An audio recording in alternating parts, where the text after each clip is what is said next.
હાલના શહેરમાં પ્રેમ પ્રકરણ અને બ્લેકમેલિંગને લઈને એક યુવક પર જીવલેણ હુમલાની સનસનાટીભરી ઘટના સામે આવી છે। અણિયાદ ચોકડી પાસે 4 શખ્સોએ 26 વર્ષીય યુવક પર દંડા વડે હુમલો કર્યો હતો। આ સમગ્ર ઘટના સીસીટીવીમાં કેદ થઈ છે। પોલીસે ચારેય આરોપીઓને ઝડપી પાડીને કાયદેસરની કાર્યવાહી હાથ ધરી છે। પંચમહાલ જિલ્લાના શહેરા ખાતે આવેલી અણિયાદ ચોકડી પાસે 26 વર્ષીય યુવક માજીદ પઠાણ પર 4 શખ્સોએ જીવલેણ હુમલો કરતા ચકચાર મચી ગઈ છે। આ હુમલાની સમગ્ર ઘટના સીસીટીવી કેમેરામાં કેદ થઈ હોવાનું સામે આવ્યું છે। જ્યારે ભોગ બનનાર યુવકના જણાવ્યા અનુસાર સમગ્ર મામલો પ્રેમ પ્રકરણ અને બ્લેકમેલિંગ સાથે જોડાયેલો છે। આરોપીઓ પાસે પ્રેમ સંબંધના કેટલાક ફોટા હતા અને તે વાયરલ કરવાની ધમકી આપીને યુવક પાસેથી 25,000 રૂપિયા પડાવી લીધા હોવાનો ગંભીર આરોપ લગાવવામાં આવ્યો છે। આરોપીઓ ગેરેજમાં ઘૂસી આવ્યા હતા અને દંડા વડે માજીદ પઠાણને ઢોરમાર માર્યો હતો।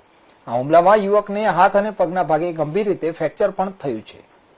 ઇજાગ્રસ્ત યુવકને સારવાર માટે ગોધરાની ખાનગી હોસ્પિટલમાં ખસેડવામાં આવ્યો છે। ત્યારે ઘટનાની ગંભીરતાને જોતા શહેરા પોલીસે ગુનો નોંધી હુમલો કરનાર ચારેય આરોપીઓને ઝડપી પાડી તેમની સામે કાયદેસરની કાર્યવાહી શરૂ કરી છે।